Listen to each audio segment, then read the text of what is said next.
ফের নতুন করে নিম্নচাপ বঙ্গে, আর এই নিম্নচাপের প্রভাবে ক্ষতিগ্রস্ত নদিয়ার কৃষকরা, বিশেষ করে অত্যাধিক ক্ষতির মুখে কৃষকরা। সবজি চাষের পাশাপাশি ক্ষতিগ্রস্ত পাট চাষিরাও। অত্যাধিক বৃষ্টির ফলে সবজির ফলন কমেছে। বৃষ্টির পর রোদের তাপে সবজি গাছে ধীরে ধীরে পচন ধরছে। একাধিকবার রাজ্য সরকারের তরফে জানানো হয় শস্য বীমা প্রকল্পের কথা।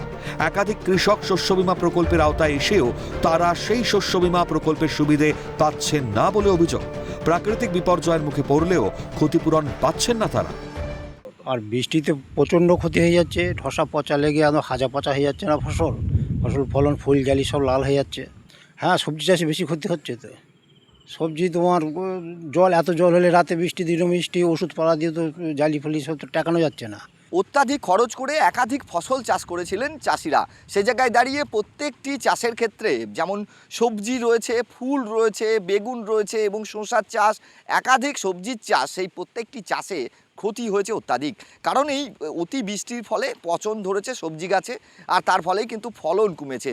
আর তার জেরেই প্রভাব পড়ছে বাজারে, অর্থাৎ সবজির দাম কিন্তু আকাশ ছোঁয়া বা মূল্য বৃদ্ধি ঘটছে ক্রমশই। কয়েকদিনের টানা বৃষ্টিতে ব্যাপক ক্ষয়ক্ষতির সম্মুখীন দেগঙ্গার সবজি ক্ষেত।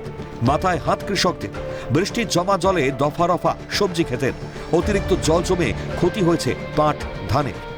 নদিয়া থেকে প্রসেনজিৎ বিশ্বাস ও দেগঙ্গা থেকে পঙ্কজ বিশ্বাসের রিপোর্ট, ক্যালকাটা নিউজ।